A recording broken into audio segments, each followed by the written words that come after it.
Hello everyone, welcome to my channel. आज की इस नई वीडियो में आप सबका स्वागत है। तो फ्रेंड्स, आज की इस वीडियो में बात करेंगे केमिस्ट्री कुछ इंपॉर्टेंट क्वेश्चन में, ठीक है, जो कि मोस्टली आपके पेपर में पूछे जा रहे हैं पिछले 3 4 5 सालों से, ठीक है। तो देखिए, जैसे पहला ही क्वेश्चन है। पहला क्वेश्चन क्या है? एफ ब्लॉक के तत्व, ठीक है। तो एफ ब्लॉक के तत्व क्या होते हैं आपसे पूछा जा सकता है कि एफ ब्लॉक के तत्व क्या है, उसके बारे में बताइए। तो उसमें आपको क्या बताना है कि जिन तत्वों के अंतिम इलेक्ट्रॉन एफ कक्षा में भरे जाते हैं एफ ब्लॉक के तत्व कहलाते हैं। ये तो सिंपल आपको डिफिनेशन लिख देनी है। फिर आगे बोल रहा था ना, एफ ब्लॉक के तत्व क्या है, ये भी बताना है। तो एफ ब्लॉक के तत्व के बारे में आपको पूरी जानकारी लेकर जानी है, ठीक है। क्या है, जैसे देखिए पहला क्वेश्चन, पहला इसमें देखिए पहला टॉपिक क्या बन रहा है? एफ ब्लॉक में कुल 28 तत्व पाए जाते हैं, ठीक है। एफ ब्लॉक में कितने तत्व पाए जाते हैं? 28। ये आपको याद रखना है, ये आपको याद रख लेना है, ठीक है। फिर अगला है, एफ ब्लॉक के तत्वों को अंतः संक्रमण तत्व या आंतरिक संक्रमण तत्व भी कहते हैं, ठीक है। उनको जो एफ ब्लॉक के तत्व होते हैं उनको हम लोग अंतः संक्रमण या आंतरिक संक्रमण तत्व भी कहते हैं। फिर है, एफ ब्लॉक के तत्व को निम्न 2 श्रेणियों में विभक्त किया गया है। एफ ब्लॉक के जो तत्व होते हैं उनको 2 श्रेणियों में बांटा गया है, ठीक है। 2 श्रेणियों में बांटा गया। कौन सी? पहले है लेंथेनाइड या 4F श्रेणी और दूसरी है एक्टिनाइड्स या 5F श्रेणी। दोनों के बारे में हम लोग विस्तार से समझेंगे कि लेंथेनाइड्स क्या है और एक्टिनाइड्स क्या है, ठीक है। आगे देखते हैं फ्रेंड्स। आगे पहला है लेंथेनाइड श्रेणी, ठीक है। जो हमारा पहला पॉइंट था वो है लेंथेनाइड श्रेणी के तत्व या लेंथेनाइड या 4F, ऐसे बोल सकते हैं। लेंथेनाइड श्रेणी बोल सकते हैं, लेंथेनाइड्स बोल सकते हैं या 4F श्रेणी भी बोल सकते हैं। तो इन तीनों में से जो भी आपसे बोला जाएगा आप समझ जाइएगा कि लेंथेनाइड्स के बारे में बात हो रही है, ठीक है। तो इसके बारे में क्या लिखेंगे? जिन तत्वों के अंतिम इलेक्ट्रॉन 4F कक्षक में भरे जाते हैं लेंथेनाइड्स कहलाते हैं, ठीक है। लेंथेनाइड श्रेणी में सीरियम यानी सीरियम ये जो होता है हमारा C58 इसका परमाणु क्रमांक होता है। इसमें से ल्यूटीशियम यानी Lu है ना, इसका परमाणु क्रमांक 71 है। तक कुल 14 तत्व उपस्थित हैं। Ce से Lu है ना, यानी सीरियम से ल्यूटीशियम तक कुल 14 तत्व उपस्थित हैं। लेंथेनाइड्स को 4F श्रेणी के तत्व भी कहा जाता है। इतना आप इसके बारे में बताएंगे। फिर आगे फिर आपसे बोला जा सकता है कि लेंथेनाइड्स के उपयोग बताइए। तो लेंथेनाइड्स के उपयोग क्या है? चरम बनाने में, ठीक है। दूसरा है गैस मेंटल बनाने में। तीसरा है पेट्रोलियम पदार्थों के भंजन करने में इसका उपयोग किया जाता है, ठीक है। ये तो हमारी बात हो गई लेंथेनाइड श्रेणी की। आगे बढ़ते हैं हम लोग। ऊपर तो बात हो गई थी लेंथेनाइड श्रेणी के बारे में। अभी हम लोग यहाँ पढ़ते हैं एक्टिनाइड श्रेणी क्या होती है, या इसको 5F श्रेणी भी बोला जाता है, ठीक है। तो इसमें क्या लिखेंगे आप? जिन तत्वों के अंतिम इलेक्ट्रॉन 5F कक्षक में भरे जाते हैं एक्टिनाइड श्रेणी कहलाते हैं या उनको एक्टिनाइड्स कहते हैं। इतना आपको बता देना है। फिर आगे एक्टिनाइड श्रेणी में थोरियम यानी TH से फ्लोरेसियम यानी 103 जो होता है, 103 उसका परमाणु क्रमांक है, ठीक है। तो तक के कुल 14 तत्व आते हैं। इसे 5F श्रेणी भी कहते हैं। इनका उपयोग किस में किया रहता है, ठीक है। इनको तो हम लोग 5 श्रेणी भी कहते हैं, ठीक है। ठीक है, तो इनका उपयोग कहाँ किया रहता है? इनका उपयोग किया रहता है गैस मेंटल बनाने में, ठीक है। गैस मेंटल बनाने में लेंथेनाइड्स का भी उपयोग होता है और इनका एक्टिनाइड्स का भी उपयोग होता है। दूसरा है नाभिकीय रिएक्टर में। तीसरा है कांच के निर्माण में। चौथा है कैंसर के उपचार में इनका उपयोग होता है, ठीक। कैंसर के उपचार में इनका उपयोग होता है, ठीक है। तो ये आपका पहला आंसर कंप्लीट हो गया, ठीक। दूसरा क्वेश्चन है हमारा आंतरिक यानी अंतः संक्रमण तत्व क्या है, ठीक है। अंतः संक्रमण तत्व क्या होते हैं इसके बारे में हम लोग देखेंगे। तो इसमें लिखा है जिन तत्वों में विभेदी इलेक्ट्रॉन N2 यानी कि F जो कक्षकों में पाए जाते हैं N-2, ठीक है। तो विभेदी इलेक्ट्रॉन यानी N-2 F कक्षकों में प्रवेश करता है, वे तत्व आंतरिक यानी कि अंतः संक्रमण तत्व कहलाते हैं। ये तत्व आवर्त सारणी में अलग ब्लॉक F ब्लॉक का निर्माण करते हैं। आवर्त सारणी में ये अपना अलग ब्लॉक बना लेते हैं, ठीक है। कौन सा ब्लॉक बनाते हैं? जिसको हम लोग F ब्लॉक के नाम से जानते हैं। इन्हें हम लोग F ब्लॉक के तत्व भी कहते हैं, ठीक है। इतना आपको बता देना है आंतरिक संक्रमण तत्व में, ठीक है। ठीक, इतना आपको बता देना और यहीं पर आपका दूसरा आंसर कंप्लीट रहेगा। तीसरा आंसर क्वेश्चन कह रहा है कि हमसे निम्नलिखित के सूत्र लिखिए। आपसे पूछा जा सकता है कि सूत्र आपसे बताया जा सकता है, जैसे किसी भी का भी नाम दीजिए, जैसे सफ़ेद कशिश, नीला थोथा, हरा कशिश, मोहर लवण, इन सब का नाम आपको बताना है, ठीक है। तो क्या बताएंगे? सफ़ेद कशिश क्या होता है? देखिए इसको आप नाम याद रख लीजिएगा, ZnSO4.7H2O, ठीक है। सफ़ेद कशिश को हम लोग जिंक सल्फेट भी कहते हैं, ठीक है। तो इसीलिए इसका नाम है जिंक सल्फेट या सफ़ेद कशिश भी बोल सकते हैं। ZnSO4 यानी जिंक सल्फेट। और .7H2O, वाटर के कितने मॉलिक्यूल पाए जाते हैं? 7, ठीक है। नीला थोथा क्या होता है? नीला थोथा को हम लोग कॉपर सल्फेट भी कहते हैं, ठीक है। तो यहाँ पर क्या लिखा है? CuSO4 यानी कॉपर सल्फेट .5H2O यानी वाटर के कितने मॉलिक्यूल पाए जाते हैं? 5, ठीक है। अगला थर्ड है कि हरा कशिश। हरा कशिश क्या होता है इसको हम लोग देखते हैं। हरा कशिश का फॉर्मूला FeSO4 है ना, FeSO4 यानी Fe और SO4, ठीक है। .7H2O। लवण, मोहर लवण क्या होता है? देखिए FlSO4, ठीक है। मोहर लवण क्या होता है? FeSO4 का होल ट्वाइस NH4 का होल ट्वाइस SO4.6H2O, ये हमारा मोहर-लवण का सूत्र है। ठीक, इतना आपको पढ़ के जानना है। फ्रेंड्स, संक्रमण धातुएं सामान्यतः रंगीन यौगिक बनाती हैं, ऐसा क्यों? ये सब पढ़ने से पहले आप ये समझ लीजिए कि ये जो जितने भी क्वेश्चन मैं आपको बता रहा हूँ ये सारे इंपॉर्टेंट क्वेश्चन हैं। ये 3 से लेकर के 5 नंबर में आपके पेपर में पूछे ही जाते हैं। ठीक है, तो इसको आप अच्छे से तैयार करके रखिएगा क्वेश्चन को। ठीक है, ये मान के चलिए आपके पेपर में 100% ये क्वेश्चन आएंगे। जितने भी मैं आपको क्वेश्चन बता रहा हूँ इसमें से मैक्सिमम 70% क्वेश्चन जरूर पेपर में फंसेंगे आपके। ठीक है, तो इसको आप केयरफुली तैयार करके जाइए। ठीक है, कह रहा है कि संक्रमण धातुएं सामान्यतः रंगीन यौगिक बनाती हैं क्योंकि इनमें अयुग्मित इलेक्ट्रॉन उपस्थित होते हैं। ठीक है, आपसे पूछा गया था कि संक्रमण धातुएं रंगीन यौगिक क्यों बनाती हैं, तो इसमें आप बताएंगे कि इसमें अयुग्मित इलेक्ट्रॉन पाए जाते हैं इसलिए ये रंगीन यौगिक बनाती हैं। ठीक है, बस इतना आपको बता देना है। उसका नेक्स्ट क्वेश्चन है मोलर चालकता क्या है। मोलर चालकता, अगर केमिस्ट्री का पेपर दे रहे हो अगर ये आपसे ना पूछा है, ऐसा हो ही नहीं सकता। ठीक है, तो मोलर चालकता क्या है, ठीक है, ये आपसे जरूर पूछा जाएगा कि मोलर चालकता क्या है, इसके बारे में आप बताइए। आपको बताना है कि किसी विद्युत अपघट्य पदार्थ के 1 मोल द्वारा उपलब्ध कराए गए आयनों की चालकता को हम लोग मोलर चालकता कहते हैं। इतना आपको बता देना है कि ठीक है, कि जो कि कोई हमारे विद्युत अपघट्य होता है पदार्थ में 1 मोल द्वारा उपलब्ध कराए गए आयनों की चालकता को ही हम लोग मोलर चालकता कहते हैं। ठीक है, मोलर चालकता कहते हैं। इसे डेल्टा एम से प्रदर्शित करते हैं। किससे इसे दिखाते हैं हम लोग? डेल्टा एम से दिखाते हैं। इसका फॉर्मूला भी आप बता सकते हैं, del m equal to x multiply 100/c। ये हमारा मोलर चालकता का फॉर्मूला हो गया। ठीक, इतना आप बता दीजिएगा बस ये आप। ठीक है, फिर उसके आगे आप लिख सकते हैं नोट नीचे, विद्युत अपघट्य पदार्थ में विलयनों की सांद्रता घटने पर विलयन की चालकता तथा मोलर चालकता का मान बढ़ता है। ये आप लाइन अगर अपनी तरफ से लिख देंगे याद करके तो एग्जामिनर के पर अच्छा इंप्रेशन पड़ता है। एग्जामिनर सोचता है कि बच्चे को अच्छे तरीके से मतलब आता है, इसके बारे में बच्चे ने पढ़ा हुआ है, तो ये अभी आप लाइन ऐड कर सकते हैं। ठीक है, ऑप्शनल के रूप में। ठीक है, बस यहाँ पर आपका आंसर कंप्लीट हो जाएगा।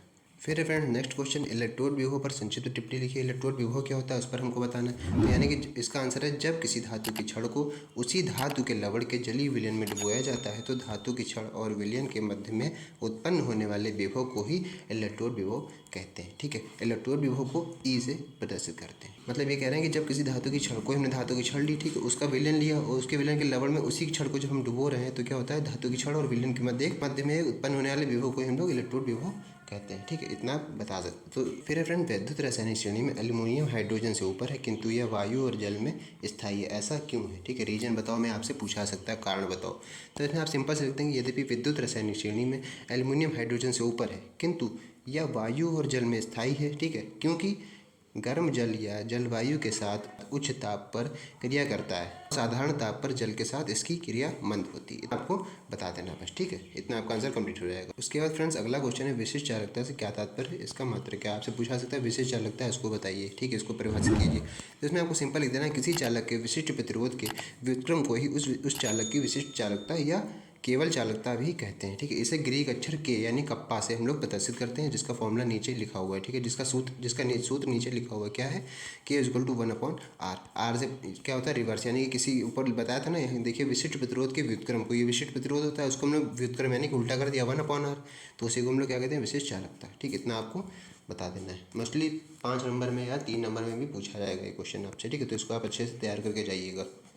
फिर है फ्रेंड्स अगला क्वेश्चन, संघनन क्या है? ये मोस्ट इंपॉर्टेंट क्वेश्चन है, संघनन क्या है? ठीक है, तो ये भी आप सारे मोस्ट इंपॉर्टेंट क्वेश्चन हैं, लेकिन एक एक करके आप सारे देख लीजिएगा ध्यान से। तो इसमें क्या कह रहा है, जब किसी कार्बनिक यौगिक के 2 समान अणु आपस में संयुक्त होते हैं तो इस प्रक्रिया को ही हम लोग संघनन कहते हैं। यानी कार्बनिक यौगिक है, उसके 2 समान अणु आपस में क्या कंबाइन हो जाते हैं, यानी संयुक्त हो जाते हैं, तो उस प्रक्रिया को ही हम लोग संघनन कहते हैं। सबसे बढ़िया अगर आपको एग्जाम्पल देना तो किसका आप देंगे, एल्डोल संघनन। ठीक है, एल्डोल संघनन का एग्जाम्पल आप दे सकते हैं। यहाँ पर एक रिएक्शन दिखा करके कैसे दिखाएंगे, CH3CHO प्लस CH3CHO, 2 अणु लिए गए, देखिए। ठीक है, 2 अणु लिए गए, लिखा था ना कार्बनिक यौगिक के 2 समान अणु लिए गए। या फिर आप इसको ऐसे भी लिख सकते हैं, ब्रेक कर लिखा यही है लेकिन उसको ब्रेक कैसे किया, HCH2CHO। देखिए CHO से सेम है। CH3 देखिए शुरू का CH3, यहाँ पर CH2, इसका जो H बचा वो H यहाँ उतार दिया, तो आप इसको ऐसे ब्रेक करके लिख सकते हैं। फिर आगे देखिए यहाँ पर क्या बनेगा नया, CH3CH और ये OH, फिर CH2CHO, ये OH, इसीलिए देखिए यहाँ का O और ये का H, इसीलिए इसको हम इससे लिखा गया था। ठीक है, ये O और ये H आपस में मिला दिए गए, बाकी CH3CHO O फिर CH2CHO। ठीक है, इतना बनेगा, यही हमारा एल्डोल संघनन होता है। ठीक, फिर फ्रेंड्स अगला क्वेश्चन लिपिड क्या है? ठीक है, इसका बारे में भी आप पढ़ के जाइएगा। लिपिड क्या है, बहुत बार पूछा गया है कि लिपिड क्या है, उसके बारे में बताइए, इनका प्रमुख कार्य क्या है। तो प्रमुख कार्य आप देख लीजिए क्या है, वे तेल तथा वसा जो जंतुओं तथा वनस्पतियों से प्राप्त होते हैं लिपिड कहलाते हैं। ठीक है, उनको हम लोग लिपिड कहते हैं। इनका क्या मुख्य कार्य क्या है, पहला है यह शरीर को ऊर्जा प्रदान करते हैं। सेकंड कार्य, इनका दूसरा कार्य है शरीर के ताप को नियंत्रित करते हैं। और तीसरा मुख्य कार्य है कि जनन क्षमता को भी नियंत्रित करते हैं। ये लिपिड का काम होता है हमारा, ठीक है। इतना आप लिख लीजिए या कहीं आप स्क्रीनशॉट लेके डाल लीजिए तो आपको याद रहेगा ये।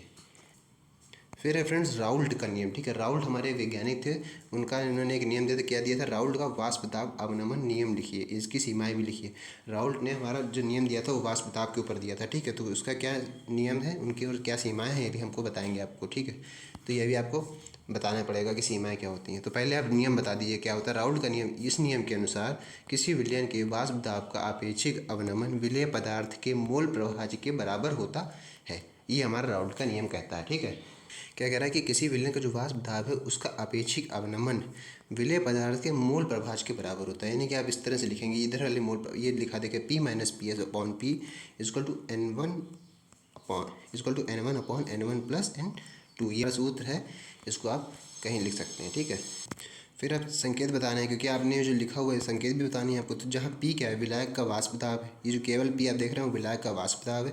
पी एस मतलब विलयन का वाष्प दाब, पी एस यानी कि विलयन का वाष्प दाब, ठीक है। यानी P S S for solution, ठीक है। N1 क्या है, विलय के ग्राम अणुओं की संख्या। N1 जो ऊपर आप देख रहे हैं क्या है, विलय के ग्राम अणुओं की संख्या। और N2 क्या है, विलायक के ग्राम अणुओं की संख्या, ठीक है। N2 है वो विलायक के ग्राम अणुओं की संख्या है और N1 विलय के ग्राम अणुओं की संख्या है, ठीक है। अब आगे देखते हैं इनकी सीमाएं क्या है, ठीक है। ये फ्रेंड्स इनकी सीमा है। पहला क्या है, राउल्ट का नियम तनु विलयनों पर लागू होता है, सांद्र विलयन पर राउल्ट के नियम से विचलन प्रदर्शित करते हैं, ठीक है। राउल्ट का जो नियम है वो तनु विलयन पर लागू होता है, सांद्र विलयन राउल्ट के नियम से विचलन प्रदर्शित करते हैं, ठीक। इतना आपको पहला नियम बता देना। दूसरा नियम है, यह नियम केवल अवाष्पशील पदार्थों के विलयनों पर ही लागू होता है, ठीक। दूसरा नियम है, वैद्युत अपघट्यों के विलयनों पर राउल्ट का नियम लागू नहीं होता है। जो वैद्युत अपघट्य के विलयन होते हैं उन पर राउल्ट का नियम लागू नहीं होता है, ठीक। ये आपको सीमाएं बता देनी 3। ये आपका आंसर कंप्लीट हो गया है। अब फ्रेंड्स ये इंपॉर्टेंट क्वेश्चन है, ऐसे भी पूछा जाता है क्या होता है जब, ठीक है, क्लोरोफॉर्म को सूर्य के प्रकाश तथा वायु में खुला रख दिया जाता है।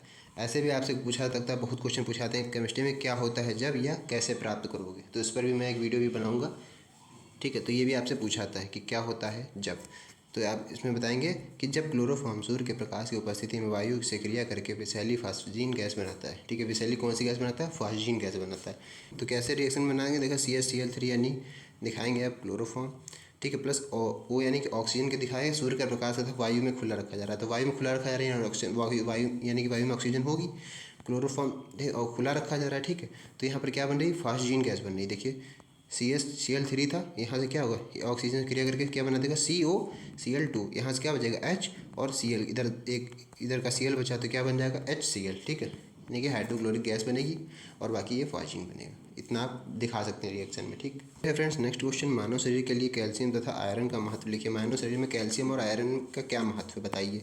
तो पहला बताएंगे, कैल्शियम युक्त लवण मानव शरीर में हड्डियों तथा दांतों के निर्माण में सहायक है, ठीक है। दूसरा बताएंगे कि आयरन युक्त लवण हीमोग्लोबिन की रचना में सहायक होते हैं, ठीक। इतना आपको बता देना है, ये आपका आंसर हो जाएगा। तो ठीक, फिर है फ्रेंड्स ये क्वेश्चन पूछा रहा है आपसे, अल्कोहल के क्वथनांक समान अणु भार वाले ईथरों की तुलना में उच्च होते हैं, ठीक है। कारण बताना है आपका कि अल्कोहल के क्वथनांक समान अणु भार वाले ईथरों की तुलना में उच्च होते हैं, ऐसा क्यों, ठीक है। इसको आपको कारण बताना है।